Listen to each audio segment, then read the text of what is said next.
السلام علیکم ورحمۃ اللہ وبرکاتہ۔ جی محترم، آپ نے سوال کیا ہے کہ ایک امام صاحب نے ہاتھوں پہ مہندی لگائی ہوئی ہے، کیا اس کے پیچھے نماز پڑھنا جائز ہے؟ جی محترم، اگر اس نے ہاتھوں پہ مہندی کسی ڈاکٹر، حکیم یا طبیب کے کہنے پر لگائی کہ کوئی ہاتھوں میں گرمی وغیرہ ہے، کوئی تکلیف ہے جس کی وجہ سے مہندی لگائی، پھر تو اس کے پیچھے نماز پڑھی جا سکتی ہے۔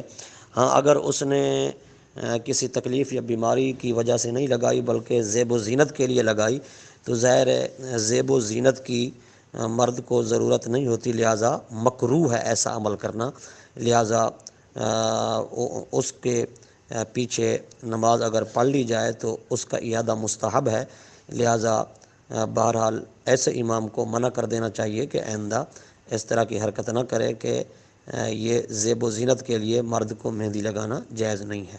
السلام علیکم ورحمۃ اللہ وبرکاتہ۔